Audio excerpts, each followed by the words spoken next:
안녕하세요. 세상 사람들 살아가는 모습을 보고 있노라면 참 재미있기도 하지만 슬플 때도 있고 어떤 때는 마치 내가 당한 것처럼 억울하고 분노가 일기도 하는데요. 저에게도 누군가에게 분노와 웃음을 줄 수 있는 기가 막힌 사연이 하나 있습니다. 그건 바로 저와 시부의 이야기인데요. 저의 시아버지는 소위 말해 왕년에 굉장히 잘 나가시는 분이었어요. 전라도 광주에서 주유소를 꽤 오랫동안 운영해 오신 분으로 동네에서 알아주는 수십억의 자산가였습니다. 지금은 주유소를 접고 서울로 올라와 살고 있어 그전만큼 부자로 살고 있진 않지만 어떻게 하면 돈을 잘 벌 수 있는지에 대해 잘 알고 계셔서 여전히 부자로 누구한테나 떵떵거리며 당당하게 살아가고 계시고요. 그만큼 돈이 많은 제 시부는 말 그대로 돈 많은 게 유세인 분이셨어요. 남들보다 조금 더 돈이 많다는 것 하나 때문에 안아 모이는 부분들이 너무나 많았거든요. 그리고 그걸 직격타로 맞은 게 바로 저였죠. 그 이야기를 풀어나가기 위해 잠깐 저의 결혼 과정을 같이 이야기할게요. 일단 저는 저희 남편과 직장 안에서 만났고 남들처럼 평범한 연애를 한 뒤 2년 뒤에 결혼을 했습니다. 서로 진지하게 만나긴 했어도 저희 둘 다 병원에서 근무를 하고 있었기 때문에 스케줄 맞추는 게 힘들어서 양가 부모님께 서로 소개해주는 시간은 따로 갖지도 못했었네요. 그러다 결혼을 약속하게 되고 준비하면서 시아버지를 처음 뵙게 되었고 처음 뵙는 그 자리에서 저는 생각하지도 못한 예비 시아버지의 인성을 확인할 수 있었어요. 이보시오 아가씨, 여기 이거 반찬 좀 더 내와봐. 아이 참 아버지, 그런 식으로 말씀하지 말라니까요. 그거 종업원들한테 예의 아니에요. 예의는 무슨 놈의 예의? 내가 내 돈 내고 밥 먹고 지들 돈 벌 수 있도록 사 먹어주겠다는데 그래도 그러지 마세요. 오늘 아버지 며느리 될 사람도 있는 자리잖아요. 저는 그분의 첫 며느리가 될 사람이 인사를 간 자리에서 그렇게 말씀하시는 걸 보면서 속으로 좀 많이 놀랐어요. 제가 2년 동안 만난 남자친구의 모습에서는 이런 면을 전혀 보지 못했었거든요. 물론 부티가 좀 나긴 해서 돈은 좀 있나 보다 생각은 했었지만 어디에서나 예의 바른 모습을 보였기 때문에 역시 있는 집안들은 가정교육도 다른가 보다 했었죠. 하지만 나중에 들어보니 이건 모두 다 시어머니의 작품이었습니다. 돈이 많아지기 시작하면서 태도가 거만해진 시아버지를 대신해 어머니께서 가정교육을 더 철저하게 시키셨던 것 같아요. 안타깝게도 시어머니는 몇 년 전 돌아가셨다고 하더군요. 평생을 시아버지 뒷바라지만 하시다가 사고로 갑작스럽게 돌아가셨다고 남자친구에게서 전해들었습니다. 그래도 본인의 두 아들 다 장성하게 크고 나서 돌아가셨으니 얼마나 다행인지요. 무엇보다 두 형제가 모두 의대를 나와 의사를 하고 있었어요. 제 남편은 둘째였고 큰형님은 시아버지가 병원을 차려주어서 개인 병원을 운영하고 있었고 저의 남편은 대학병원에서 일을 하며 그곳에 간호사로 근무하고 있는 저를 만나 결혼을 했습니다. 사실 의사와 간호사는 만나기가 참 쉽지 않은데 제가 이 남자를 좋아하게 된 이유는 다른 의사들보다 따뜻한 면모가 많았기 때문이었어요. 아마 이 사연을 들으시는 분 중에 간호사로 일을 하고 계신다면 대부분 제 말에 공감을 하실 거예요. 아무리 잘나고 똑똑한 의사라도 정말 히스테리한 사람들이 많기 때문에 만나고 싶어 하지 않거든요. 오히려 앙숙으로 지내는 분들도 정말 많답니다. 개인 병원도 싫은데 긴급한 상황들이 오가는 대학병원에서는 더욱더 그렇겠죠. 하지만 이 사람은 그래도 따뜻한 사람이라 간호사들 챙길 줄도 알고 주변 사람들에게도 다 잘했습니다. 그 모습에 반해서 연애부터 결혼까지 결정을 하게 된 거였어요. 하지만 그 뒤에 이런 아버지가 떡하니 바치고 있을 줄은 꿈에도 생각을 못했네요. 그때 당시 남자친구였던 제 남편은 예비 시아버지에게 인사를 드리고 나와서는 곧바로 저에게 해명을 하더라고요. 수정아, 우리 아버지 좀 유난이신 부분 있기는 한데 그래도 나쁜 분은 아니야. 아마 결혼하면 나한테도 분명 잘해주실 거야. 다행인 건지 불행인 건진 모르겠지만 그날 이후로 시아버지를 뵐 때마다 별다른 일은 없었어요. 한 번씩 불쑥불쑥 보이는 아나무인의 태도가 보이긴 했지만 전 아버님을 길게 본 적은 별로 없어서 이 정도는 누구한테나 있는 성격일 수 있다 싶어서 대수롭지 않게 넘겼었습니다. 결혼을 허락받고 준비해 나가는 과정에서도 시아버지는 저희 가족에게 큰 요구를 하지 않으셨어요. 사실 시아버지는 둘째인 저희 남편보다는 첫째 형님한테 더 기대도 관심도 많이 가지고 있었어요. 그래서 실은 결혼도 첫째 먼저 시키고 싶어 하셨지만 그분은 그 당시 여자한테 아예 관심도 없었고 결혼 생각이 없던 시기였기 때문에 저희가 먼저 간다고 했을 때 크게 반대를 하진 않으셨고요. 대신 결혼 과정에 대해서는 무심하게 보내셨죠.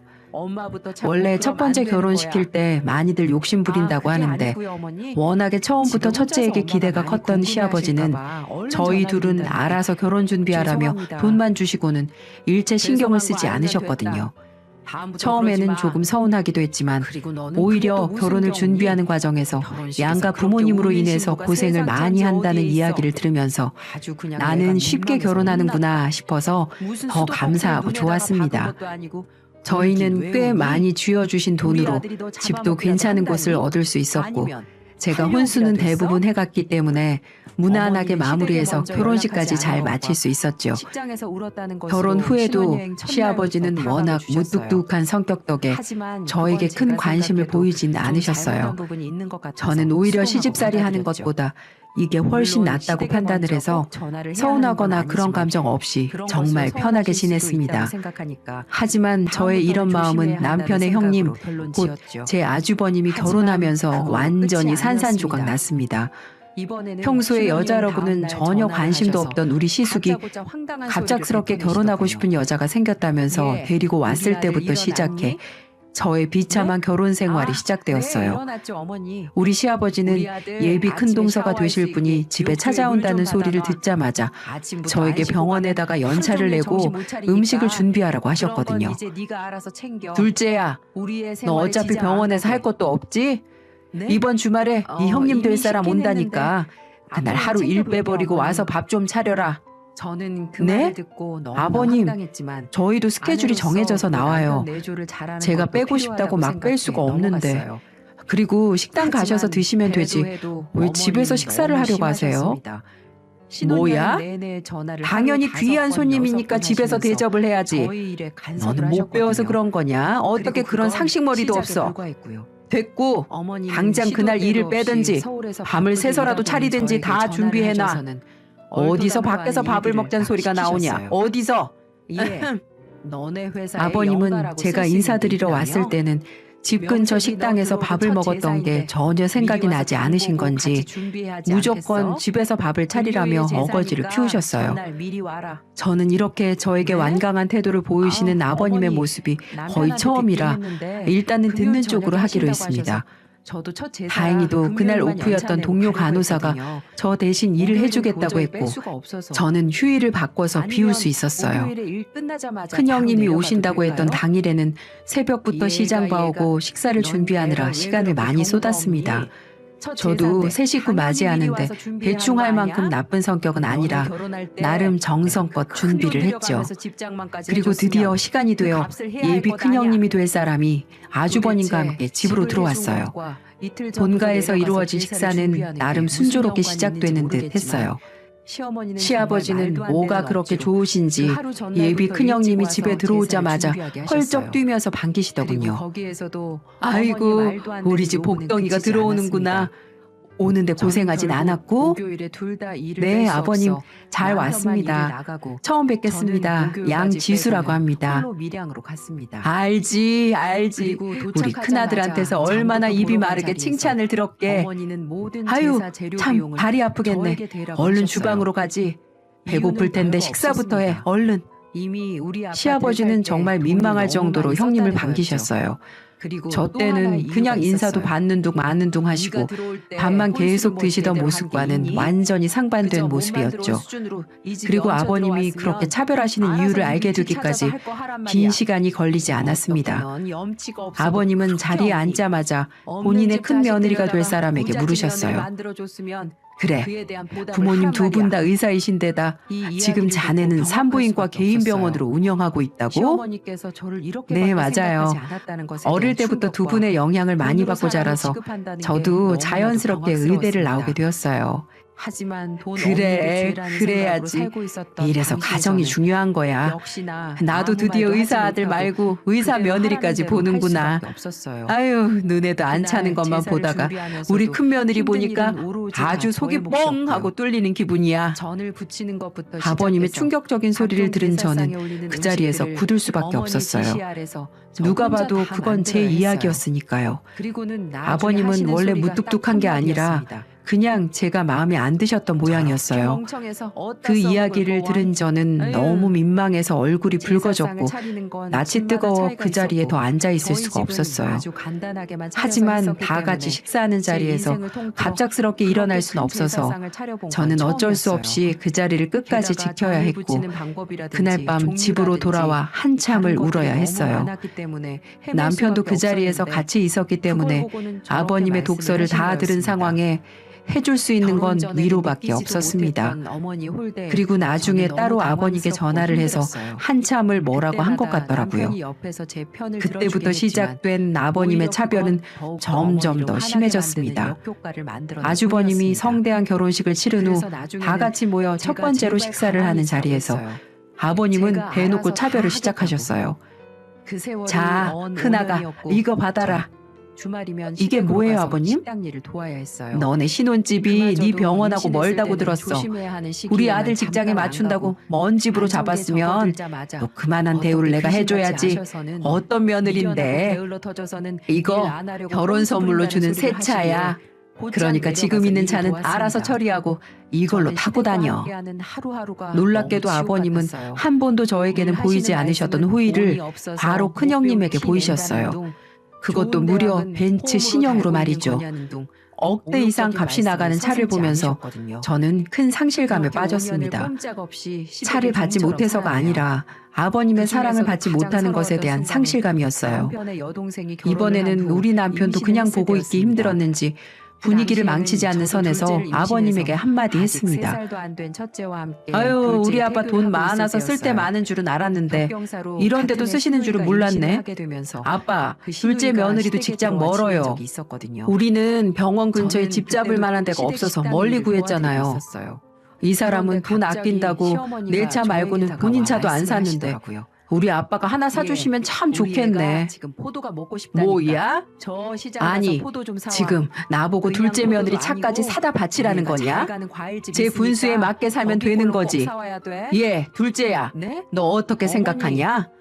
사람은 분수대로 사는 게 맞지 않냐? 그 직업에 그 돈에 의사나 편 잡았으면 아끼는 건 당연한 거고. 직장이야 버스 타고 잘 다니고 있으면 되는 거지.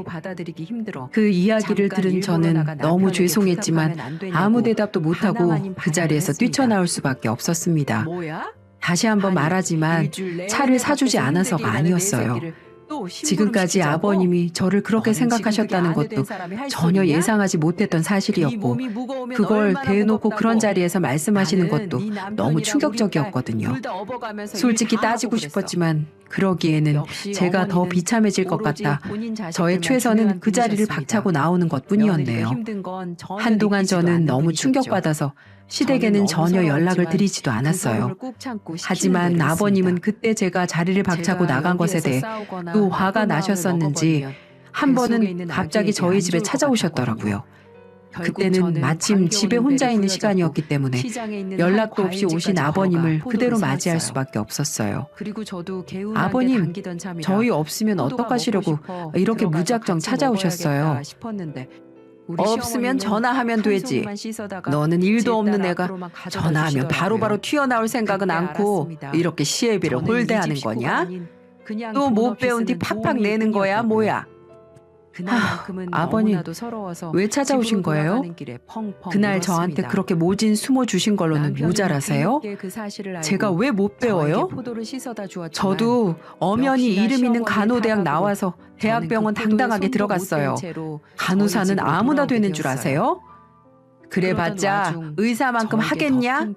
됐고 어디 감히 그날 그렇게 어른 있는 자리에서 박차고 나가서는 연락도 안 하는 건지 괘씸해서 내 와봤다. 한 번씩 네 형님한테 가서 반찬도 좀 해주고 밥도 차려주고 해. 그것도 못하면 청소라도 해주던지. 네? 아니 그걸 제가 왜 해요? 저도 제 일하고 제 집 살림 하느라고 바빠요. 이게 어디서 자꾸 따박따박 말대꾸야. 네가 한 게 뭐가 있는데. 집도 내가 해주고 말이야. 아버님, 여기 있는 혼수는 제가 다 해왔어요. 어떻게 자꾸 말씀을 그렇게 하세요? 그래, 네 분수에 맞게 아주 잘도 했구나. 그저 싸구려 투성이들. 암튼 그렇게 알고 한 번씩 네 형님네 집에 가서 청소도 하고 빨래나 밥도 좀 차리고 해. 잔말 말고. 의사들이 얼마나 바쁘고 힘든 줄 아냐? 간호사가 됐으면 의사 뒷바라지 정도는 알아서 해야 할 것 아니야. 아무튼 간에 마음에 드는 구석이 하나도 없어. 하나도. 아유, 나 간다. 아버님은 정말 말도 안 되는 억지를 내세우시고는 그 자리에서 나갔어요. 저는 솔직히 집까지 찾아오셨길래 저에게 미안하다고 하실 줄 알았습니다. 하지만 그건 모두 다 저의 큰 착각이었어요. 그 후로 저는 아예 시댁 쪽으로는 쳐다도 안 봤습니다. 저도 성질이 있는 사람이었거든요. 그리고 사람이 완전히 당하고만 살라는 법은 없는지 아버님과 저의 전세가 역전이 되는 때가 찾아오게 되었어요. 어느 날부턴가 아버님이 몸이 많이 피곤하시고 눈에 황달기도 살짝 보이시는 게 나타나기 시작하더군요.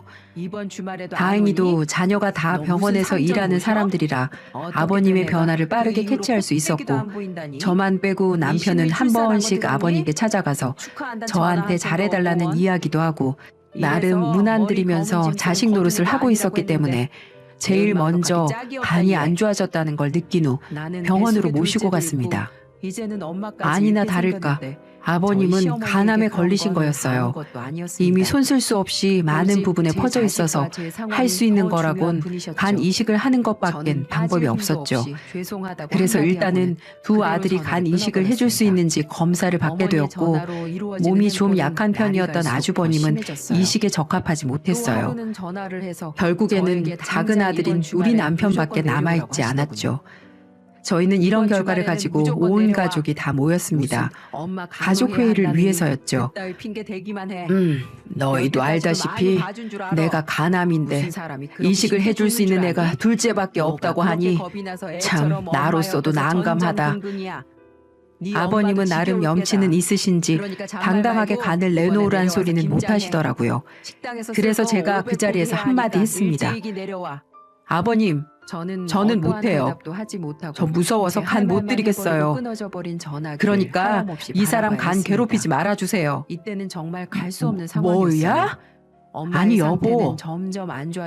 아버님, 큰형님, 저희 남편, 아주버님의 반응은 매우 놀라웠어요. 이렇게 나올 줄 몰랐던 저의 태도에 엄청나게 당황을 한 듯 보였죠. 하지만 저는 거기에서 멈추지 않았습니다. 제 말이 서운하게 들리시겠지만 어쩔 수 없어요. 저도 분수 맞춰 사느라 마음도 쪼잔해지고 생각도 쪼잔해져서 이 부탁을 못 들어드리겠네요. 죄송합니다. 저는 그렇게 말해버리고는 밖으로 쌩하니 나와버렸어요. 저는 집 밖으로 나오면서 얼마나 떨렸는지 몰라요. 솔직히 말해서 아버님께 머리끄댕이 잡히는 것까지 각오하고서 말씀드린 거였거든요. 그 뒤로 우리 남편이 놀라서 저를 따라 나오더니 그게 무슨 말이냐고 막 묻더라고요. 여보, 나 이번이 기회야. 당연히 우리 아버님 살려야지. 당신 간 나눠서 드려요. 근데 당장은 안 돼. 나 더 이상은 아버님께 무시받으면서 못 살겠어. 그러니까 나만 믿고 내가 하자는 대로만 해줘요. 저는 남편에게 제 모든 계획을 다 설명했습니다. 그리고 제가 바로 원한 건 아무것도 없었어요. 단지 며느리들을 각각 차별 대우하지 말고 아버님의 진정한 며느리로 대우해달라는 것이었죠. 그게 그렇게 어려운 걸까요? 그래서 단 하나의 목적, 오로지 며느리로 인정받고 싶어서 이 일을 벌이기로 했습니다. 일단 저는 간을 내줄 수 없다는 완강한 태도를 계속해서 보이고, 남편은 시아버지에게 아내 마음을 돌릴 수 있도록 본인이 직접 저에게 수그리고 들어가라고 설득을 하라고 했죠. 그래야지만 남편도 수술을 해드릴 수 있을 것 같다고. 어떤 분들은 이 이야기를 들으시면서 저보고 너무하다고 하실 수도 있어요. 그리고 시아버님이 아예 간 이식을 포기해버리면 어쩌나 하실 수도 있고요. 하지만 저는 시아버지를 잘 알고 있었습니다. 그분은 본인 사랑이 크신 분이기에 절대로 그냥 죽지 않으실 분이었어요. 어떻게든 제 아들에게서 간을 받아낼 분이셨죠. 그래서 저도 이렇게 강하게 나갈 수 있었던 거였고요. 그리고 얼마 뒤 역시나 저의 예상대로 시아버님에게서 연락이 왔습니다. 제가 지금껏 둘째냐? 왜 참고 살았는지 아세요? 네, 무슨 일이세요? 어머님 아들이 그게 말이다. 제가 어머님한테 네, 고백받을 내가 때마다 다 잘못했다. 어머님 대신에 사과하고 내가 잘못했어. 내가 도저히 참지 그러니까 못하고 이혼하자고 했을 간 때도 이식 다시 울면서 생각해봐라. 지켜줬기 때문이에요. 싫어요. 전 말씀드렸잖아요. 지금까지 그걸 버티고 저 살았다고요. 분수에 맞춰 사느라 어머님이 이런다고요. 절 힘들게 하실 때마다 아니, 어머님 네 아들은 분수가 누구보다 어때서 더 그러냐? 힘들어한 사람 중에 네 한 분수면 사람이었다고요. 얼마나 그릇이 정말 크냐, 애미야. 배려해도 너무하네요. 아니요. 한 번만 저는 더 차도 타고 아무리 다니면 안 될 며느리라도 만큼 무례하게 분수가 적어요. 행동하신다면 더 이상 참지 아버님께서 직접 못합니다. 그러셨잖아요. 아시겠어요? 저 분수가 작아서 하고 큰일 못 마음속에 치러요. 담아두었던 얘기들을 다 혹시라도 남편 꺼냈습니다. 잘못되면 어떡해요. 완전히 사람이 그래서 미쳐버리면 무서워요. 감기가 올라온다는 그러니까 게 더 이상 간 바로 이야기는 이런 꺼내지 경우도 말아주세요. 많은 말인가 싶더라고요. 아가, 그리고 미안하다. 식당에서 일하는 직원 중 세상에 한 돈이 명이 다가 제게 아니더구나. 시어머니에 대한 놀라운 네가 왜 사실을 이러는지 폭로해 안다, 알어. 그분은 미안해. 죽을 동거였는데 아버님 시어머니에게 뭐라고 온갖 하셨어요? 갑질을 당하면서 정말 진심으로 시어머니 말씀하신 때문에 거세요? 항상 괴로워하던 분이셨거든요. 그럼 그분은 식당에서 당연하지. 저와 사적인 얘기까지 이번에 할 이렇게 정도로 아프고 나서 평소에 친분이 자식들에 있는 대해 분이었고 많이 생각했다. 이번에 제가 네가 힘든 눈에 일을 당한 밟히더구나. 걸 말을 해주는 상황이 이제는 있었는데 내가 이 성격 바꿔야 제 될 것 얘기를 같아. 들은 그분이 이건 한참 진심이야. 망설이다가 시모에 대한 그렇게 어려운 아버님은 사생활을 저에게 말을 완전히 해주더군요. 굽신거리며 그분의 다가오셨어요. 말은 정말 그 마음을 충격적이었어요. 보니 진심인 것 들은 같기도 하고 얘기로는 아닌 것 같기도 시모는 했지만 시아버지 몰래 우선은 수술이 식당 급했기 때문에 주방장과 수락을 하기로 모드를 하고 했습니다. 있다는 겁니다.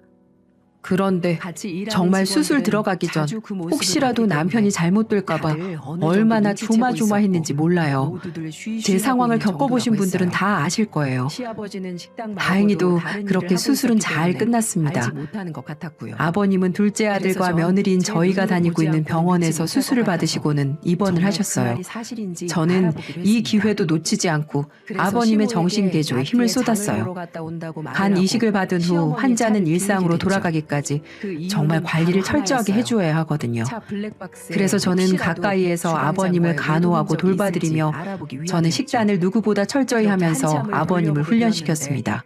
역시 나는 애미야, 역시나였습니다. 나 김치가 시어머니는 정말 너무 5살이나 먹고 젊은 싶다. 주방장과 김치 하나만 온갖 먹으면 안 애정 행각을 되겠냐? 하고 있었어요.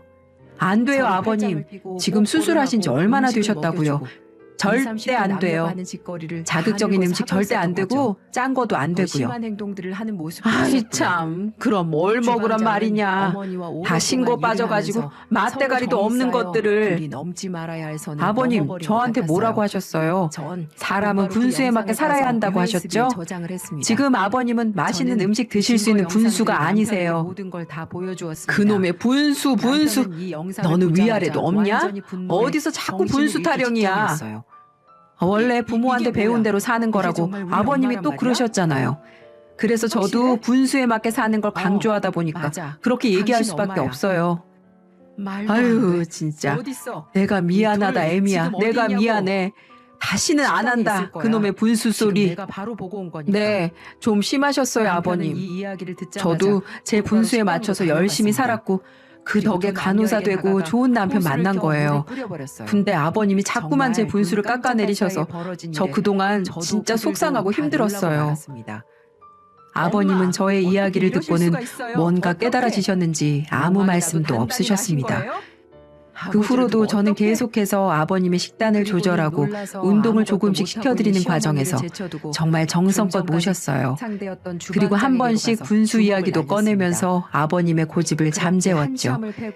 그렇게 몇 개월이 지난 뒤 아버님은 어느 정도 일상을 회복하셨을 만큼 많이 호전되셨고 수술도 잘 되어 경과가 좋게 나오고 있었어요.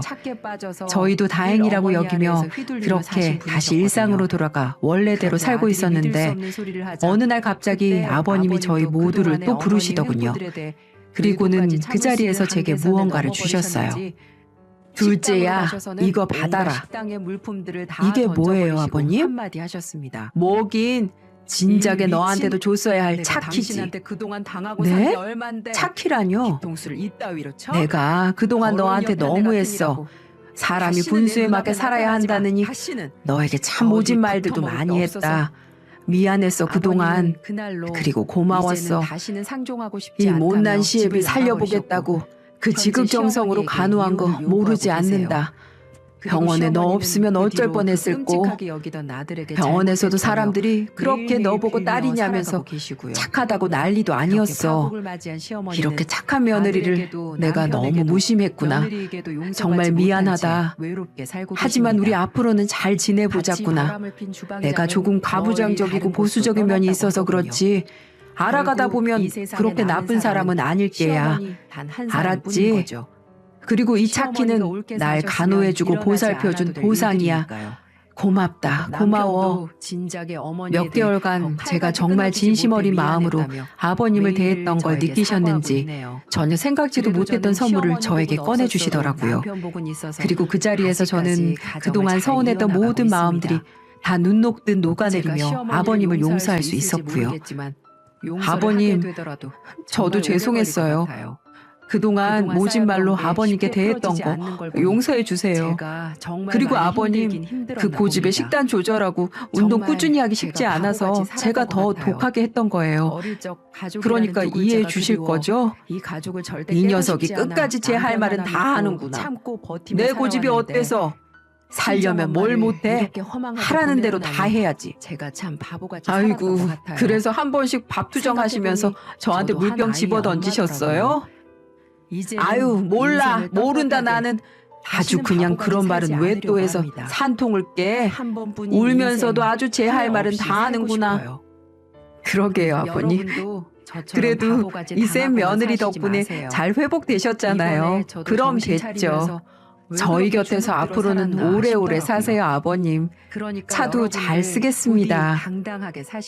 눈물로 건네받은 차키는 또 한 번의 당돌한 며느리의 대답과 아버지의 호통 속에서 웃음으로 마무리 지을 수 있었네요. 저는 지금도 시아버지와는 친구처럼 편하게 잘 지내고 있습니다. 오히려 남편보다 연락을 더 자주 드리고 있고요. 정말 시간이 갈수록 아버님은 젠틀하시고 좋은 부분도 많이 있으신 분이더라고요. 이제부터는 이 화목한 가정 깨지 않도록 더 열심히 잘해드리고 살아야겠습니다. 겪어보다 보니 여러분, 상대방은 나 하기 나름이라는 말 기억하시면서 저를 통해 또 누군가의 정신개조를 잘 해내시길 바랄게요. 감사합니다.